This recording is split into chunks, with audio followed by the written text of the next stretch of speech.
Do you remember the smell that hit you before you even opened the door? That was Big Mama's house. And if you grew up going to one, you know exactly what I mean. You don't need me to describe it, because it is already coming back to you right now. But here's what I want to ask you today. Do you remember what's gone? Not just the people, Lord knows we carry them, but the things, the rooms, the smells, the sounds, the objects that made that house what it was. Because most of them have disappeared and almost nobody is talking about it. I'm Mama Lou, and today we are going to walk back through that front door together. 20 things from Big Mama's house that have completely disappeared. Some of them will make you laugh, some of them will make you go quiet. All of them will make you remember. And remembering Chile, that is not a small thing. That is how we keep it alive. Number one, the front room nobody sat in. Every Big Mama had one. You walked in the front door and there it was, the good room, the sitting room, the parlor, and you knew better than to go in there unless company came or somebody died. The plastic on the furniture, the carpet so clean it still looked new because nobody had ever actually walked on it with shoes. There was a lamp with a shade that still had the cellophane on it, and a Bible on the coffee table that was for display, not for reading. The reading Bible was in the bedroom, worn down to nothing. That room said something. It said we have a standard. It said we may not have much, but what we have, we keep up. You might have been living four to a bedroom, but that front room was pristine. That was dignity made into furniture. And now everybody has an open floor plan. Everything runs together. The kitchen flows into the living room, flows into the dining room, and there's nowhere to put that kind of quiet pride anymore. I miss that room. I miss what it stood for. Number two, the deep freeze on the back porch. If you know, you know, that chest freezer out on the back porch or in the garage or down in the basement. It was as big as a small car and it hummed day and night. Big Mama kept everything in there. Whole hogs cut into pieces and wrapped in white butcher paper, labeled in marker. Bags of field peas she shelled herself in August. Corn she cut off the cob and blanched and froze in quart bags. Squirrel if your grandfather hunted. Fish your uncle caught down at the river. Still in the shape it was when it came out of the water. That freezer was the reason a family of 8 could eat all winter. It was not convenience, it was survival, and it was strategy. She bought when things were cheap and she stored when she could. Nothing went to waste because waste was not a concept she had the luxury of entertaining. That freezer is mostly gone now. People have the little one built into the bottom of the refrigerator. They buy for a week at a time, if that. There is no margin, no cushion, no 3-month supply of butter beans waiting for February. Big Mama had margin. We have DoorDash. Number 3, the wood or coal stove in the kitchen or the memory of one. Now some of you are old enough to remember when there was still a wood stove in the kitchen, either as the only stove or pushed to the side when the gas range came in. And even those who came a little later, you remember the kitchen being warm in a specific way. A wood stove doesn't just heat food, it heats the whole room from the floor up. It makes the kitchen the center of gravity in the house. Everybody drifted toward that warmth. Grandchildren did homework at the kitchen table because that was the warm room. Everybody talked in the kitchen because that was where you stood to get warm in the morning. The recipe for biscuits was calibrated to that heat.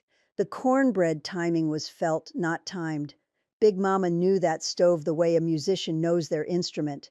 She knew its moods, its hot spots, its slow corners, and when it was replaced, a whole language of cooking went with it.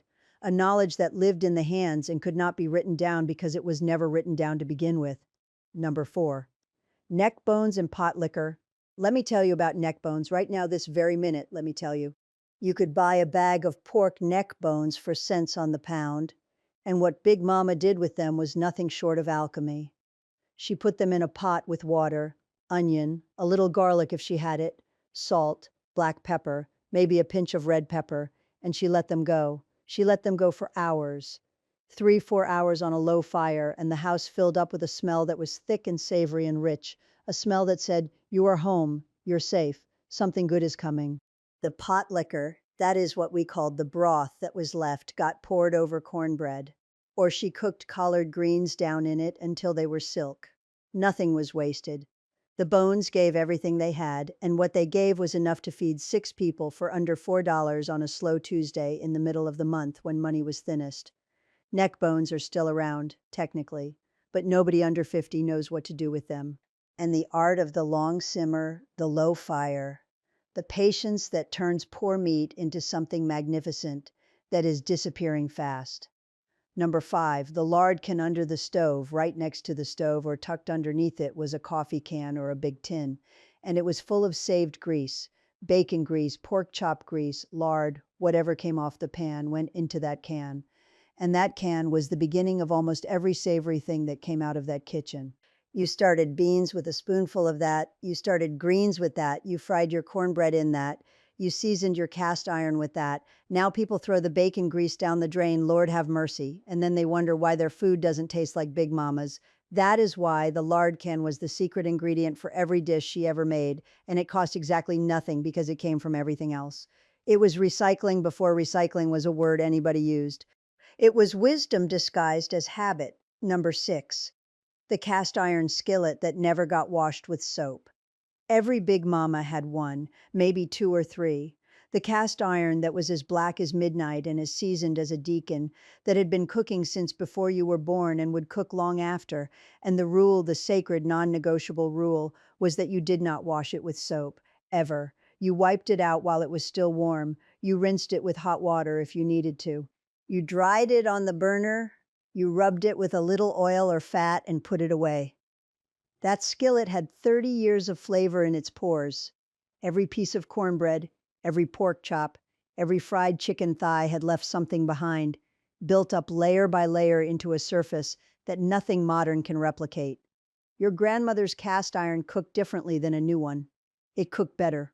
And the ones who inherited those skillets and put them in the dishwasher, I will not say what happened to them, but I will say it was a loss, a genuine, irreversible loss. Number 7, Sunday dinner that started Saturday night. Sunday dinner was not a meal, it was a production, and it started the night before. The dry beans went to soak Saturday night.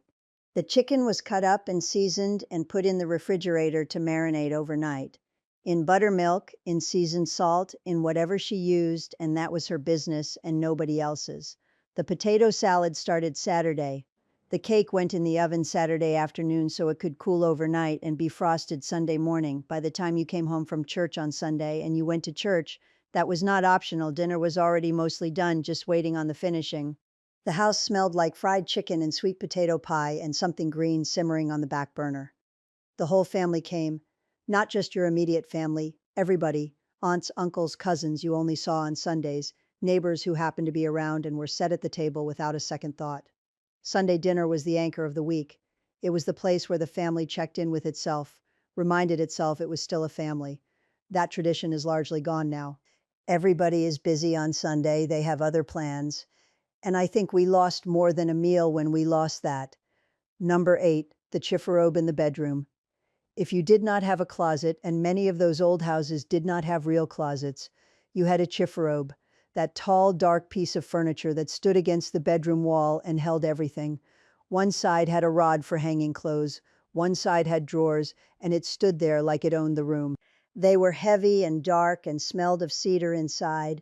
Big Mama's good dress was in there. Her church hat was on the shelf on top. The extra quilts were folded on the bottom shelf.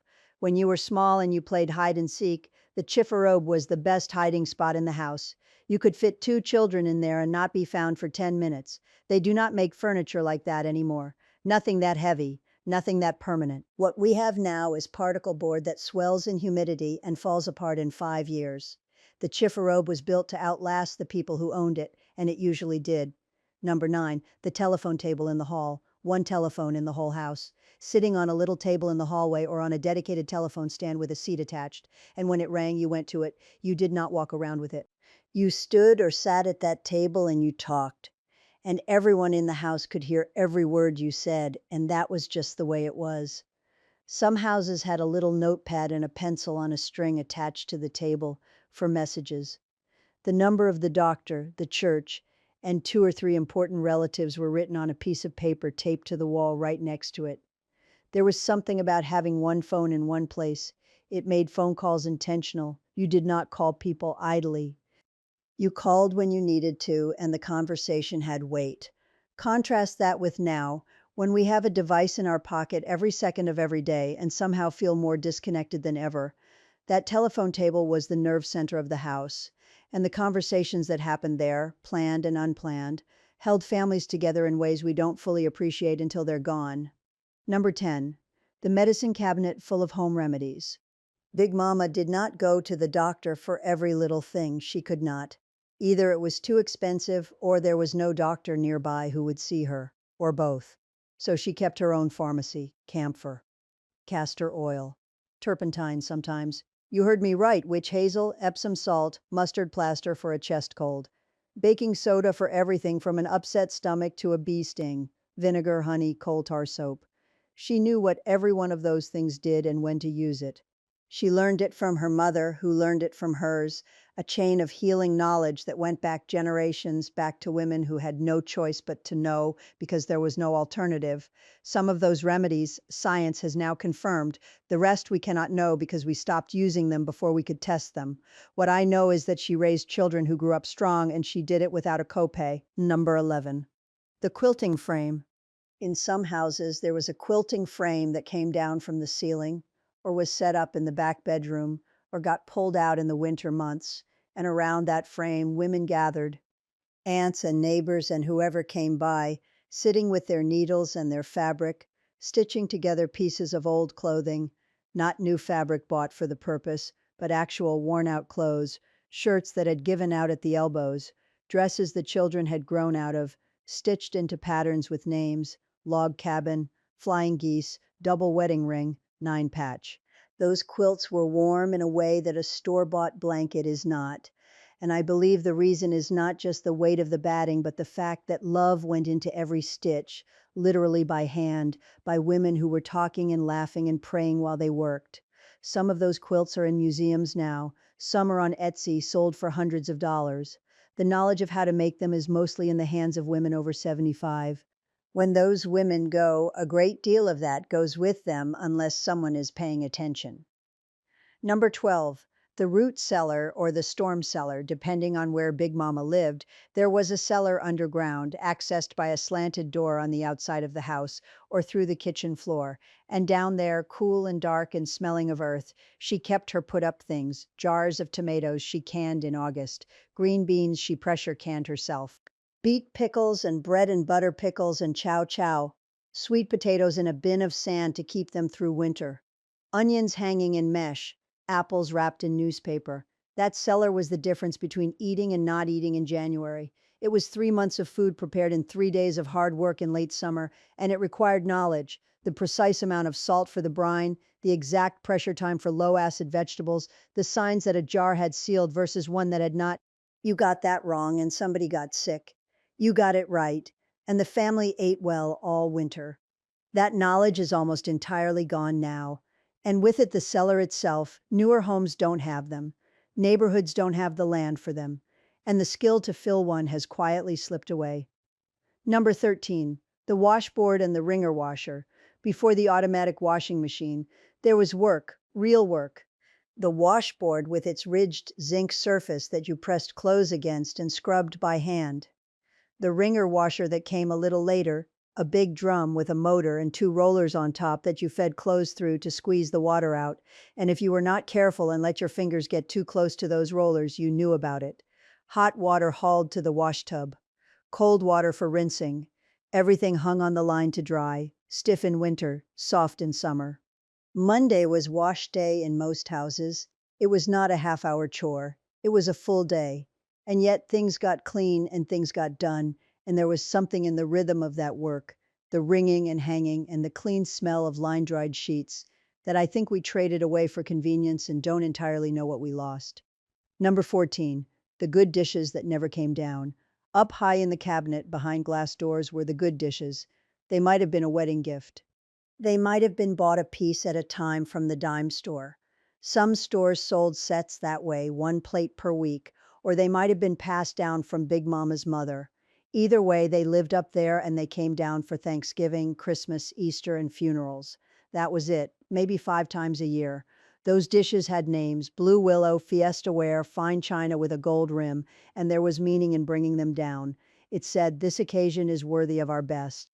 We have something to bring out, even if everything else was humble. Those dishes said we had standards, we had beauty, We honored the moment when Big Mama passed and the family divided things up. Those dishes were what the daughters fought over, not the money, the dishes, because they knew what those dishes meant. Number 15, the apron that stayed on the hook by the stove. She put it on when she walked into the kitchen, and she took it off when she left. It was not a fashion item. It was a work garment, worn and stained and washed so many times it was soft as cloth can be. It had pockets, deep pockets where she kept a dish towel, and sometimes her reading glasses, and sometimes a slip of paper with a note on it. When you were small and something frightened you, that apron was where you buried your face. It smelled like her and like the kitchen and like safety. When did women stop wearing aprons? I couldn't tell you the exact year, but I noticed they're gone, and I think what went with them was the physical signal that cooking was serious work being done by someone who showed up for it. The apron said, "I'm here and I'm working, and this kitchen is my domain." Nobody walks into a kitchen in a hurry and throws something in the microwave in 60 seconds with the same presence that a woman in an apron had standing over a stove that had been going since 6 in the morning. Different energy entirely. Number 16.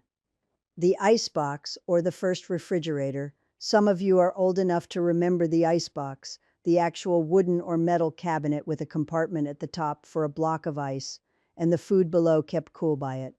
The iceman came twice a week, or you fetched the ice yourself, and you had to think carefully about what went in there and in what order, and you checked it because when the ice ran out, the food was in danger.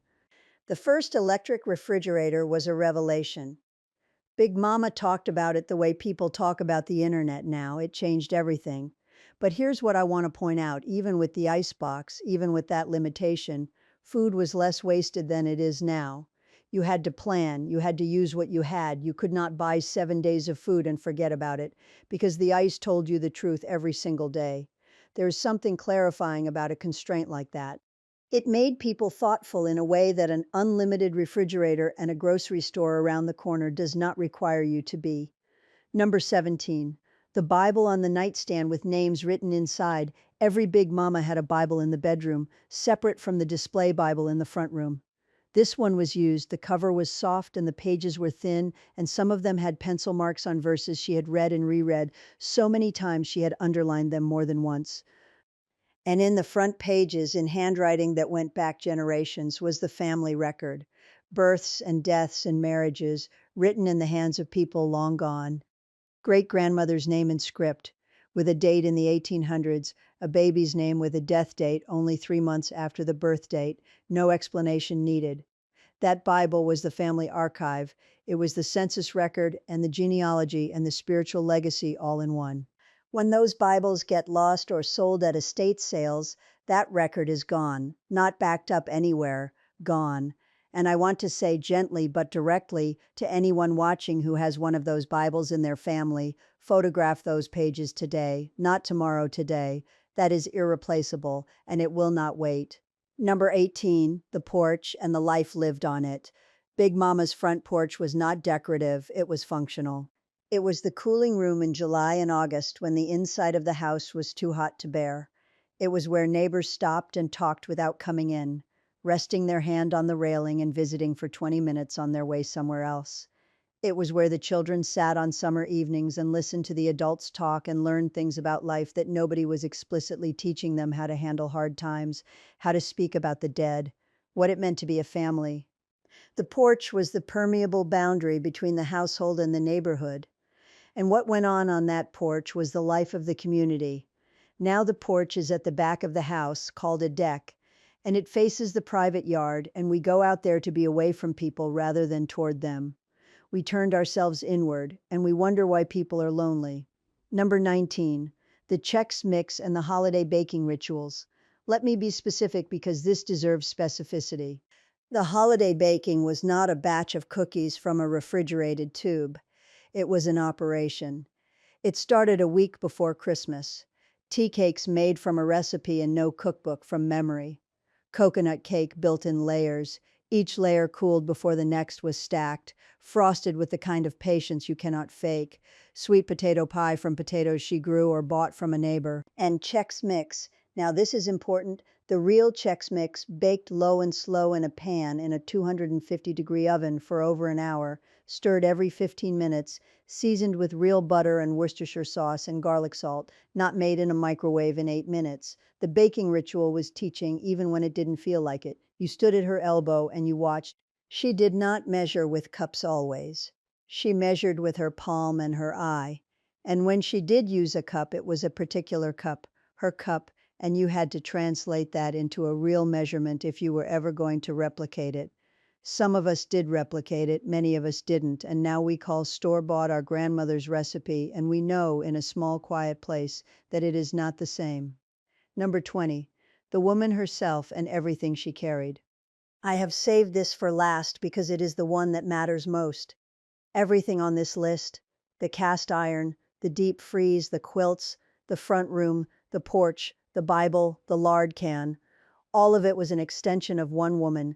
She held the knowledge, she held the standard, she held the family together by knowing exactly how to feed it, house it, discipline it, comfort it, and send it out into the world prepared. She was not celebrated in her own time. She was not on television. Nobody wrote books about her. Not usually. She got up before the sun and she went to bed after everyone else. And she did it without complaint because the alternative was not an option she recognized. She had come up hard through the Depression, through Jim Crow, through losses that would have broken a lesser person. And what she made from those losses was not bitterness. It was skill. It was knowledge. It was a table that was always set and a door that was always open, and a house that smelled like something good was always almost ready. When we lost her, we lost the center, and we have been slowly realizing for decades now what it costs to not have that center. We eat differently, we live differently, we move through our houses without the rituals that made them homes. We are warm enough and fed enough, and we have more square footage than she ever dreamed of. And yet, the things on this list did not disappear because they were inferior. They disappeared because we were told they were inferior. Old-fashioned poor folks' ways, something to leave behind on the way to something better. But I think we are old enough now, you and I, to know that the thing we left behind was not lesser. It was harder and more demanding and more rooted in real life than anything we replaced it with. So what do? We remember and we say it out loud. We tell the young people not to shame them for what they don't know, but to give them something they did not know they were missing. We cook the neck bones one more time. We find the cast iron in the back of the cabinet, and we season it and use it. We call the Sunday dinner, and we make people show up. We write the names in the Bible. We sit on the front porch. Not everything is gone. Some of it is still right there waiting on us to remember that it mattered. And it did matter. It still does. Big Mama knew that. She knew it so well she never had to say it. She just kept on cooking, kept on quilting, kept on pulling that front room together with the plastic still on the furniture, and she loved us through every one of those small, vanished, irreplaceable things. I'm Mama Lou. Thank you for remembering with me today.